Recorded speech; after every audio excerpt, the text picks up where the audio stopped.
Yesu ashimwe, amahoro amahoro, ndabanumukije mu izina rya Yesu Kristo.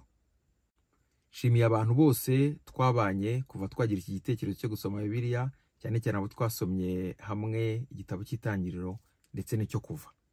Imana ibahe umugisha.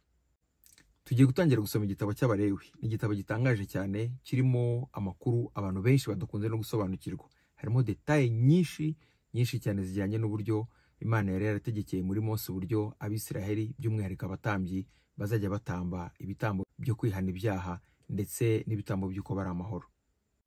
Usomye igitabo cy'Abalewi ukabigarura uyu munsi wa none mu gihe cyacu, wakumirwa. Ntabwo ari abantu bose bapfa kubona ibitambo, ntabwo ari abantu bose bapfa kubahiriza uburyo bigomba gukorwamo, wasanga ari abantu benshi tubiguyemo. Ariko turashimira Imana yaduhaye Yesu Kristo nk'igitambo gihoraho. Uyu munsi ntabwo bidusaba ko tuba dufite amatungo, ntabwo bidusaba ko dutanga inka, ihene cyangwa intama kugira ngo tubashe kubarirwa ibyaha byacu.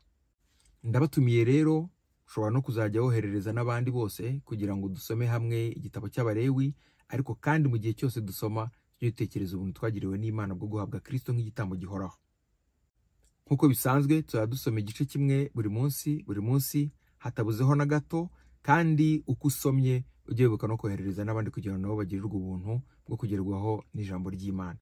Igice cya mbere cy'Abalewi kirajyaho kuwa gatatu tariki ya 10 z'ukwezi kwa 9 2025 saa moya za mu gitondo nk'uko bisanzwe. Imana ibahe umugisha, dukomeze tubane kuri Bibiliya yanjye.